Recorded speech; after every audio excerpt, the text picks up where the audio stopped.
There once was a koala bear named Kimmy. She lived in Australia and loved living here more than anything in the world. It was definitely her favorite place. Kimmy was a very pretty koala bear. Her fur was white and gray.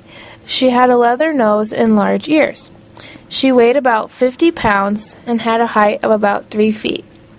When Kimmy was born, she was the size of a jelly bean. As soon as she was born, she made her way to her mother's pouch.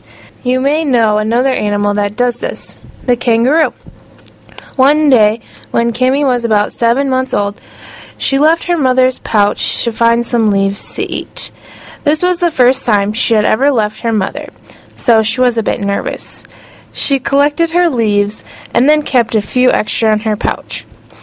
Kimmy kept this up until she got older, and when she turned 1, she left her mother's pouch for good.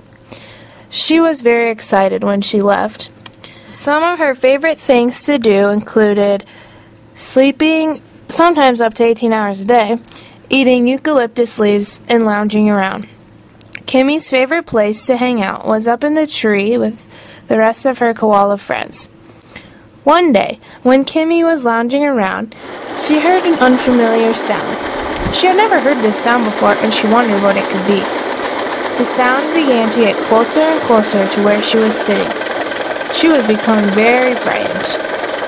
A weird smell began to drift too. Kimmy's sense of smell was amazing, and she became even more frightened. Kimmy decided to figure out what this noise was. As soon as she began looking, she saw a huge machine coming her way.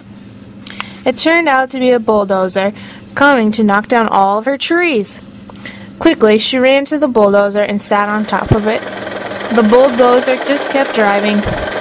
It was running down trees everywhere. Then finally, she decided to jump in front of the bulldozer. The bulldozer finally stopped, and Kimmy became known as the koala who saved the Australian wildlife. And she lived the rest of her life being one famous koala bear.